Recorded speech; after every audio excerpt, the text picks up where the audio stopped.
So, kailangan din pala natin makapag-ingat sa pagbili ng mga ganito dahil meron din pala itong mga sablay.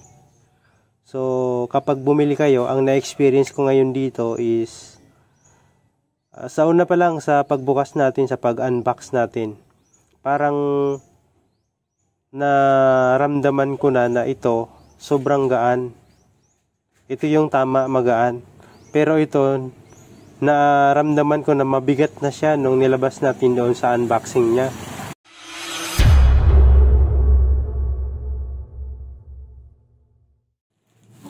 Alright guys, bali ito na nga pala yung in-order natin sa Shopee. So, bubuksan natin siya. Then, ito-try natin. Yan.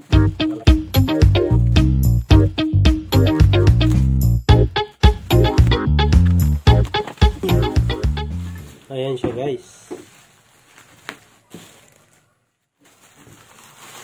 Ayan.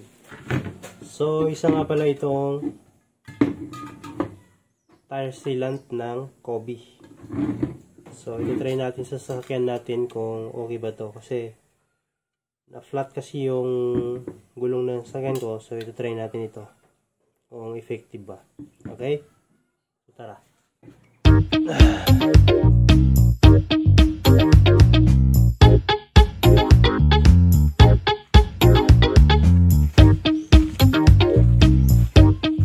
Alright guys, bali ito na nga pala yung sasakyan natin at kung nakikita nyo, flat na yung ating gulong. Ayan. Okay, so i-check natin yung kanyang tire pressure. Ayan, so almost wala na talaga hangin. So, dalawa yung binili natin dahil dalawang gulong yung may problema. Ito at saka yung doon sa kabila, yung sa unahan. So, titingnan natin kung ilan naman ang pressure dito sa unahan. So, hindi ko alam kung kakasya ba itong tig-isa sa isang gulong. So, titingnan natin yan. Let's find out. So, ang sabi sa manual nitong Kobe is isi-shake down natin. Yan, shake natin. Tapos, kapag na-shake down natin, merong dito, tino-twist, tapos turn on. So, ito trade natin ito. Ganyan. Kasi meron pala siyang trade. Yan. Yan, tapos, tutwist natin yung turn on. Bismillah.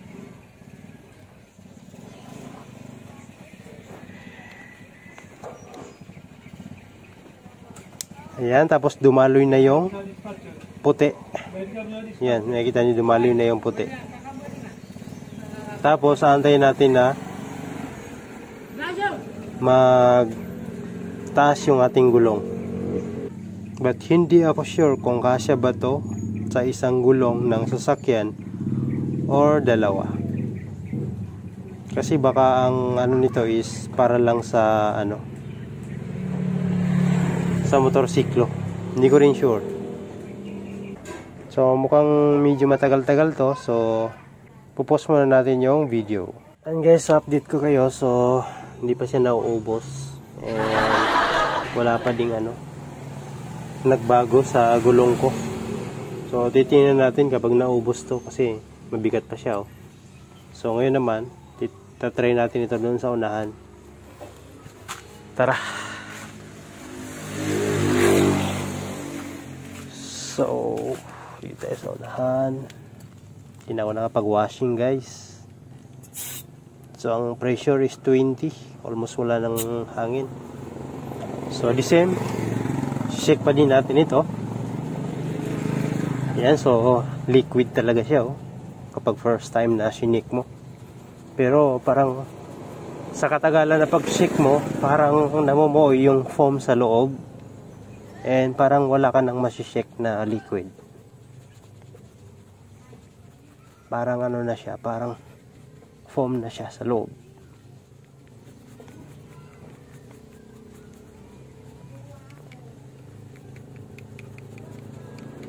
So may mistake tayo kanina. Kasi bago natin pala i-twist ito, kailangan natin i-alis ito. So kanina hindi natin naalis ito. Tinwist na natin nang hindi pa naalis ito. So madali lang naman to. Wait. Shake pa natin. Yan. So i-alis natin ito. Yan. So ganyan lang naman yan. Yan. Para mas maganda yung pag turn on natin sa twister niya. So ilalagay natin ito dito.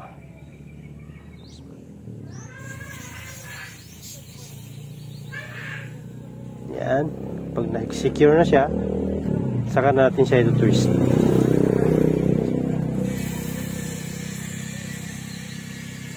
Ganun pala. Kailangan pala guys mas malakas. Yung doon sa kabila kasi hindi malakas yung pag-twist natin. So ganito pala ang tama guys. So ibig sabihin mali yung paglagay natin doon kanina. So ganito pala dapat. Ito ang tama. So hindi ko alam kung pwede pang i-remedyohan yan. So titingnan natin. Balik tayo doon.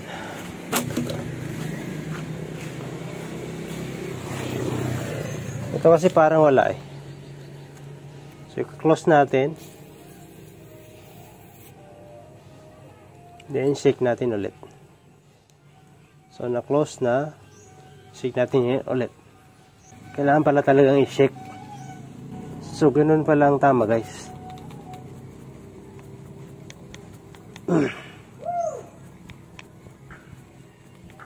So may mali talaga tayo kanina kasi hindi natin natanggal muna ito.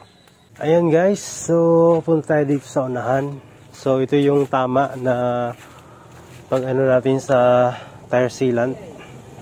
So kanina nasa 20 lang siya, no? Ayan, 20.